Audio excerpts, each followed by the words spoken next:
today we're here in the Trainli same-day surgery center, and we're going to be talking about the different types of rail clamps and the pros and cons of each one of them. Now, the most common rail clamp that you get is these little slip-on rail clamps that literally are just on the end of the rails, and they very easily slip on to the rail.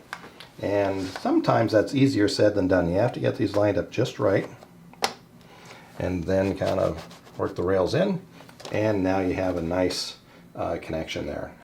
These work out really well for kind of temporary installations. If you're doing a holiday setup, or you set it up inside your house for a few weeks and then you break it back down, this is a good solution for any type of temporary setup. Would not necessarily recommend them for outdoors or any type of permanent installation because they have the opportunity to get corrosion in here, expansion and contraction, and they will go ahead and loosen and fail over time. So a couple of companies came out with a type of clamp that went over these, and you could clamp them down. And all of that did was just kind of postpone the inevitable of still having problems with that. So I would recommend that you only use these in a temporary situation. But if you're going to have a permanent installation or something outside, you really need to go to a much more substantial type of rail joiner. And the next type that was fairly popular on the market for a while, they had like an Hillman clamp or a split jaw, any of those types. And what would happen is that you had a couple of screws coming in from the side, and either one solid bar or a solid bar on this side, or two individual bars. And you would apply these, attach these to your rail.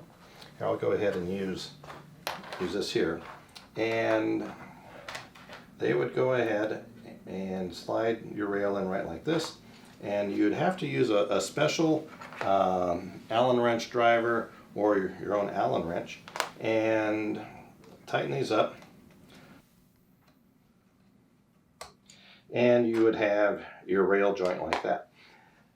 Now, a couple of these are a pretty good clamp, but we've noticed over the years, I'd used a lot of these in our layout outside, and every season I'd have to go back and tighten these up once or twice a year, and we have a large layout, and that was quite a bit of time, and we were constantly tightening those up, and we had track power jumpers feeding at about every 50 or 75 feet. The challenge with these, of course, is it requires a special tool, and so you either have to have a little Allen driver or an Allen wrench, and of course everybody knows how much fun it is to find the right Allen wrench or your special tool that you carefully put back in your toolbox or workshop so you know you can find it again, and then it's never there. So you spend more time looking for one of these than actually doing track work.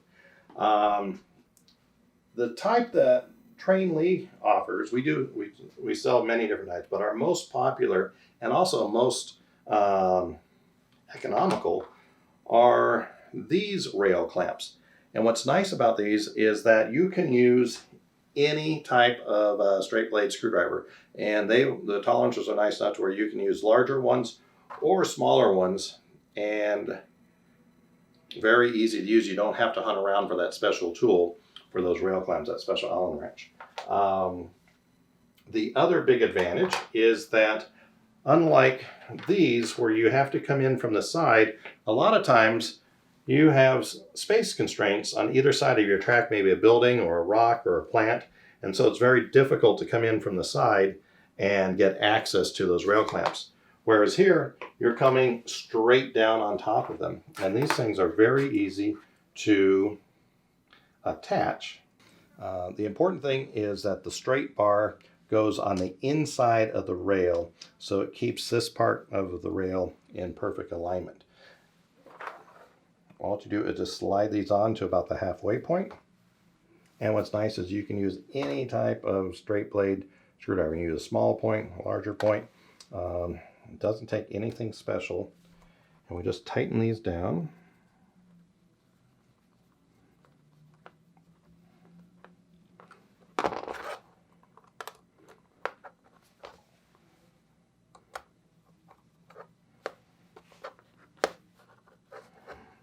And being a standard blade screwdriver, you can also put quite a bit of torque on these things, and you have a really solid clamp there. Great conductivity. Like I said, we have thousands of feet of track. We only feed power now to one location, and the trains run great, and we're running DCC, so it's important to have that really good conductivity. These rail clamps, whether you get them in brass or nickel plated, work great. And of course, we have the insulated ones as well if you need to do different sections or divisions in your railroad. The other thing that we found out in using these is once we've tightened these down, I've had them out on our layout for several years now, and they have not loosened up. These other ones, I do get them to loosen up from time to time, and there's also kind of like that magic torque that you have to have. You have to have them tight enough to go ahead and clamp the rail really good, but if you tighten them too tight, these screws will actually bend a little bit, where when you're coming straight down, I've never had a problem with these screws bending, and I never had a problem with them loosening up. And what is very nice is that whenever you're doing any type of track work, you're coming just straight down to them, unscrewing them and tightening back up. You don't have to come in from the side. The other thing on the power hookup, what's nice about these is in each batch you're included a little eye that just hooks over the screw, and if you need a power feed to your track, you just solder right onto there and you're done. Very easy to use, virtually no maintenance. They hold really well, and they work great in tight spaces. So they also come in an insulating joint, and as we mentioned, they come in our nickel plated brass and our black brass. So these are the rail clamps, and if you have any other questions, please contact us at Trainli. Give us a call or email us. We'd love to talk to you, and try out these clamps. You will be really happy and very pleased. They're super easy to put on, and they hold the track. Like I said, in our layout, I have several thousand feet of track, and we are only feeding the track in one spot. We no longer have to use those jumpers, and we have great connectivity all through the track when we're running DCC and controlling all of our turnout motors and our engines and rolling stock, and it's been bulletproof. We absolutely love it. So give us a call. We're happy to set you up with some of these. Thank you.